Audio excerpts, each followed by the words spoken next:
Hey guys, this is Sig, and I hope you're all doing well. I thought I'd do something a little bit different today. It's Friday, and I wanted to do another video, but I figured I'd do a little bit of Haskell today. So, for those of you who don't know, on this channel, I typically do Golang videos. I love Golang. I build a lot of stuff in Golang. I'm going to keep doing Golang videos, don't worry. But another language that I absolutely love is Haskell. It's one of my absolute favorite languages. It's a functional programming language. It's quite different. And one thing I kind of noticed is that there is very little, I think, practical sort of engineering oriented videos in Haskell. There's lots of academia and lots of theory. I mean, that's what Haskell is really good at. But actually, Haskell is a great language for building general purpose things as well. So I wanted to give a little tutorial today on how I structure my Haskell programs, just to show you what a real Haskell program structure could actually look like. So if we jump into our trusty Neodym editor, I prepared a little example today, and we won't go through this in much detail. If you're interested in the Haskell code here itself, I'll let me know in the comments, and I can do another video on it. But what I've basically done is I've implemented the Caesar cipher. Now, if you don't know the Caesar cipher, we also won't go through this in detail. But the Caesar cipher is a fun little cipher that was developed in Roman times, hence the name of the Julius Caesar. And it's basically a rotational cipher. So you give it a text, and then you give it a number to shift, and it will shift the text by a certain number. And again, this doesn't really matter for this video, but I thought it'd be fun to have a little real thing to build. So what I've done is I've implemented a Caesar cipher here in Haskell for us to play with today. And really, it does a couple of things, but in essence, it centers around the rotate function, which rotates that wheel that we just saw in the picture there, rotating the alphabet. And then it exports one function, Caesar, which will take an integer and a string, so basically a number to rotate and a string to rotate. And then it will rotate that string by the number. And just to have a little bit more to play with, I've created another module which holds the alphabets, so 2 alphabets. And here I'm using Haskell Magic to just generate the lowercase characters between A to Z and the uppercase characters between A to Z. So what does this actually mean when it comes to structuring the project? So all my business logic here lives inside the light folder. So I tend to have a library folder, and my library folder has basically all the business logic, and the logic is to be grouped into modules represented in folders. So basically I've got data.alphabet, which is, a data structure module. And then I'd have multiple folders in here, which would have additional business logic. And to a degree, I have one kind of main file out here, you could say, which exports one entry point, assuming there is one entry point into the library, right? And so this is where all the business logic goes. And then what I also like to do is I like to have an executable, which I like to call app. Some people call it CMD or source or app source, doesn't really matter.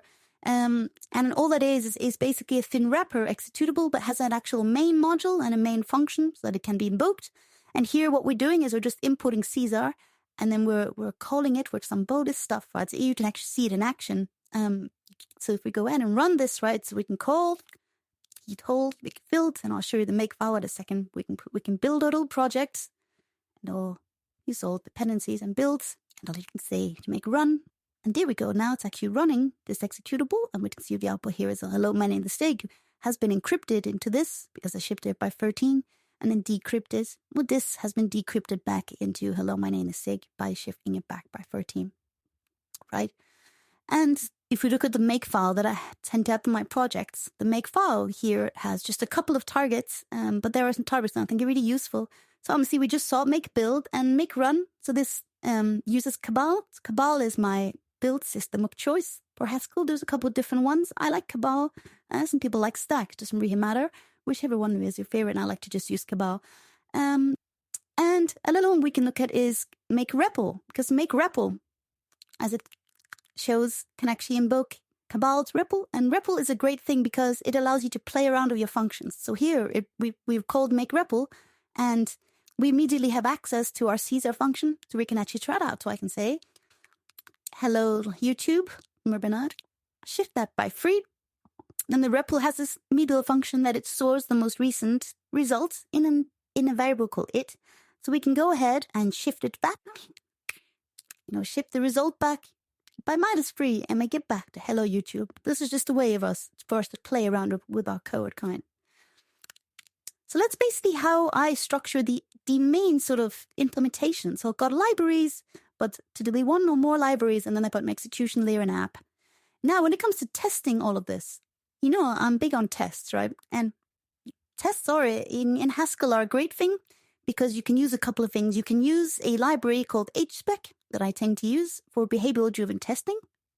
And what that actually does is it allows me to write sort of in plain English language what I want the test to exercise, and then assert if it actually does that, right? So you get things like, we see as a function when given a positive shift, it shifts the alphabet to the right. Right? So and you can assert that it actually get that. And this is kind of how I write unit tests for a project like this. And if you want to know more about how I test Haskell, let me know and I'll make a more in-depth video. And I want to give a shout out to another library that I use, which is called Hedgehog.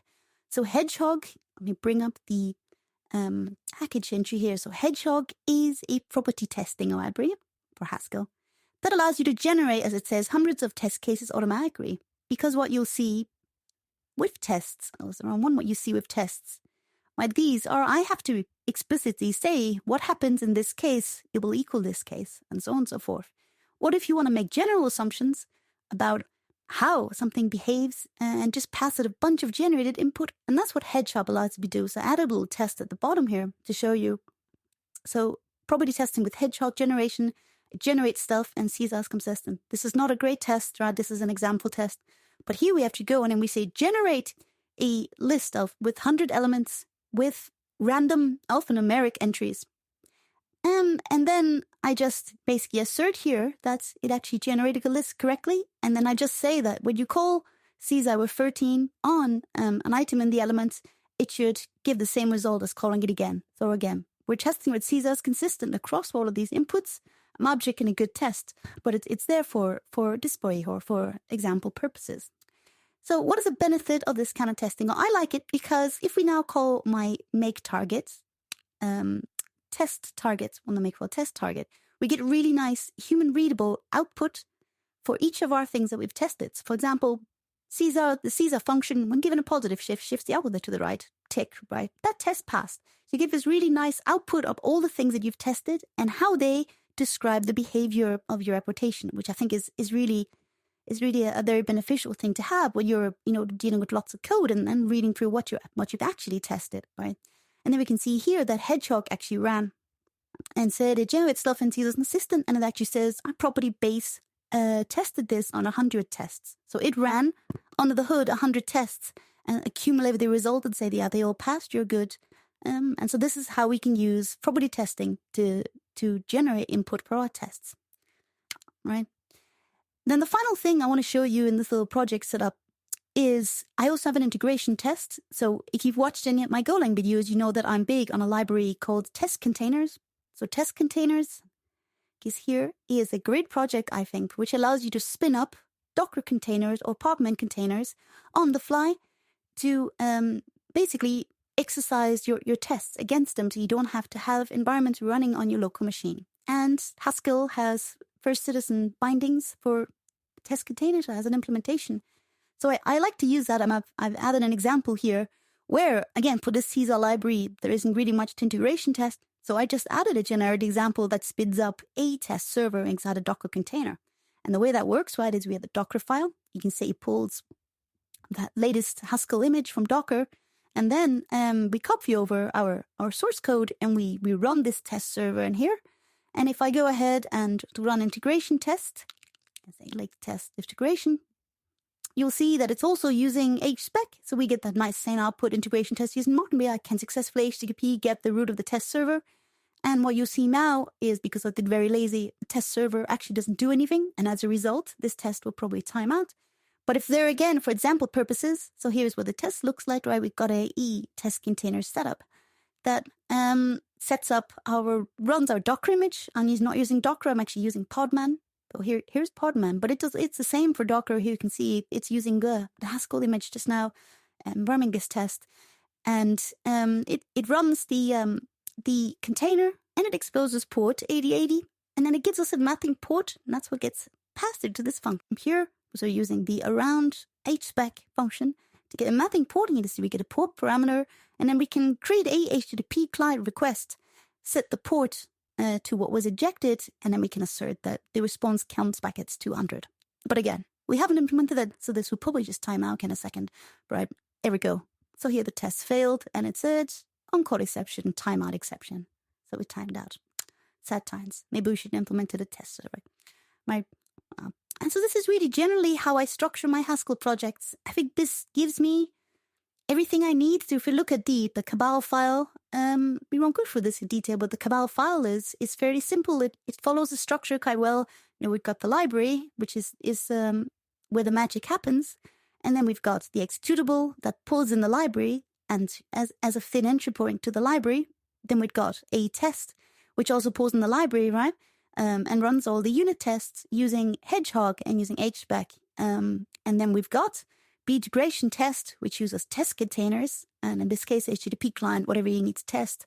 And of course, also pulls in the library, although in this case, I'm not actually using the library inside this test because I'm using integration test to kind of surface test something that the library might be running in. So I hope you found this little walkthrough of my structure helpful. Another reason I liked, just to reiterate on the whole, HSpec behavioral-driven testing, writing plain English, is for this. I put this this structure here on GitHub, right? So I'll put a link in the pin column below, as always, and you can see the structure here. And one thing that I'd also added is a GitHub workflow for building this project directly on GitHub. And if you use behavior-driven testing, you get things like the run test step of this workflow has that same human readable English output, which I think is really, really useful when you're just asserting or when you're just trying to reason about how your application behaves. In this case, we're building it in the cloud, right, using GitHub CI. But it could be built anywhere, but you can kind of assert like all these things are true even when run on this cloud built not just on my local machine. So it gives you a little bit of extra confidence in that your application's working correctly. So anyway, I promise I will go back to making more Golang videos as well.